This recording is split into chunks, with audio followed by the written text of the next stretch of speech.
नमस्कार छात्रों, मैं तुम लोगों की निवेदिता मैम हिंदी शिक्षिका। आज मैं तुम लोगों के सामने समक्ष अमीर खुसरो चैप्टर लेकर के प्रस्तुत हुई हूँ, जो हमारे नवीन पाठ्यक्रम में कक्षा एकादश के लिए निर्धारित किया गया है। तो आज हमारा विषय है अमीर खुसरो पहेलियाँ, यानी बूझ पहेली। तो पहेली शब्द से तो हम बहुत पहले से परिचित हैं, जिसे हम अपने आंचलिक भाषा में या साधारण भाषा में बुझौल भी बोलते हैं। तो आज मैं उसी पाठ को लेकर तुम लोगों के सामने प्रस्तुत हुई हूँ। सबसे पहले, जैसा कि हम समझा चुके हैं कि किसी भी रचना को, किसी भी कृति को पढ़ने से पहले उसके रचनाकार के बारे में जानना जरूरी होता है। तो पहले हम अमीर खुसरो के बारे में जानने की कोशिश करेंगे।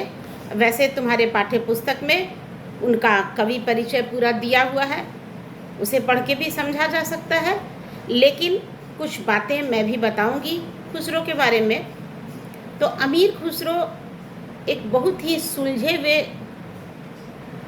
कवि थे और उनका जन्म जानना जरूरी है। उनका जन्म 1253 ईस्वी में उत्तर प्रदेश के एटा के पटियाला नामक ग्राम में हुआ था।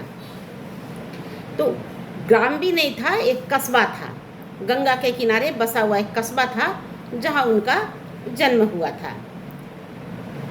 जाति से क्या थे? जाति से वो लाचन जाति के तुर्क सैफुद्दीन के पुत्र थे। उनके पिता का नाम क्या था?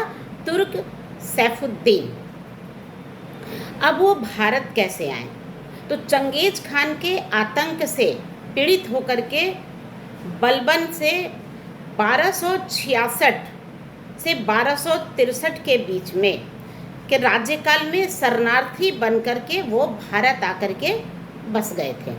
अपने पिता के साथ भारत चले आए। शुरू से ही खुसरो उनका साहित्य के प्रति बहुत लगाव था। फारसी भाषा पे उनका बहुत अच्छा प्रभाव था। फारसी भाषा में भी उन्होंने लिखी। फारसी भाषा के साथ साथ अपनी मातृभाषा हिंदी के भी प्रति, या कहें कि हिंदी के प्रति भी उनका विशेष लगाव था, इसलिए उन्होंने हिंदी में भी अपनी रचनाएं लिखी। खुसरो के बारे में अगर हम जानने की कोशिश करें तो एक बहुत अच्छी बात दिखाई देती है कि फारसी और हिंदी दोनों भाषाओं पर उनकी रचनाएं लिखी गई और दोनों भाषाओं पर उनकी पकड़ बहुत अच्छी थी। जहाँ तक उनमें एक कलाकार की उच्च कल्पनाशीलता थी। अमीर खुसरो के अंदर एक कलाकार भी थे, उनके अंदर एक कलाकार भी छुपा हुआ था और उस कलाकार की कल्पना शक्ति भी बहुत ही सुंदर थी, जो सामाजिक जीवन की उपयुक्त कूटनीति को के व्यवहार कुशलता की झलक उसमें हमको दिखाई देती है। जिस समय अमीर खुसरो भारत आए थे, उस समय आजीविका का सबसे उत्तम साधन क्या था? तो साधन था राजस्व। राजस्व का अर्थ होता है राजस्व। राजस्व का अर्थ होता है किसी राजा के दरबार में रह कर के, राजा के आश्रय में रह कर के आजीविका चलाना और अपनी कला का प्रदर्शन करना। तो खुसरो भी उसी श्रेणी में थे, लेकिन आजीवन राजस्व का जीवन बिताने पर भी उनके अंदर सबसे बड़ी खूबी क्या थी कि वह कभी भी जो राजनीतिक षड्यंत्र होते हैं राज्य दरबार में, उनसे हमेशा वो दूर रहे। और यही कारण था कि उनके रचनाओं में एक अलग सामाजिकता का झलक दिखाई देता है। निरंतर कवि तो थे ही, तो वे निरंतर एक कवि, कलाकार, संगीतज्ञ और सैनिक ही बने रहे, कभी भी राजनीति में प्रवेश नहीं किया। उनके गुरु कौन थे? ऐसा प्रश्न भी आता है कि उनके गुरु कौन थे, तो उनके गुरु का नाम था औलिया साहब। किताब में भी अपने देखना, अपने पाठ्य पुस्तक में भी देखना, उनके बारे में बहुत कुछ लिखा हुआ मिलेगा तुमको। अमीर खुसरो के पिता स्वयं पढ़े लिखे व्यक्ति नहीं थे, लेकिन उन्होंने खुसरो को आगे बढ़ाने में कभी कोई कसर नहीं छोड़ी, परंतु फिर भी शिक्षा दीक्षा, जैसा कि हम बताएं कि परंतु फिर भी वो अपने शिक्षा दीक्षा का भरपूर व्यवस्था की उन्होंने खुसरो के लिए। इनकी कृतियाँ भी जो है, ऐसे तो इनकी कृतियाँ 99 बताई जाती हैं, परंतु ये सारी कृतियाँ उपलब्ध नहीं है। उपलब्ध सिर्फ 45 कृतियाँ हैं जिनका पता चला है। कुछ प्रमुख ग्रंथों का वर्णन भी आया है, जैसे है तुमको नवशिपी और भी बहुत सारे ग्रंथों का नाम तुम्हारे पाठ्य पुस्तक में दिया हुआ है, उसको ध्यान से पढ़ना। खुसरो फारसी, सबसे बड़ी एक और विशेषता क्या थी खुसरो की, कि खुसरो फारसी के महान कवि थे। उन्हें लेकिन मातृभाषा से भी उनका लगाव कम नहीं था। मातृभाषा हिंदी, जिसको कि उस समय हिंदवी कह के लोग संबोधित करते थे, उससे भी उनका बहुत प्रेम था, बहुत लगाव था। तभी तो उस भाषा में भी उन्होंने बहुत सारी कविताएं, बहुत सारी रचनाएं लिखी।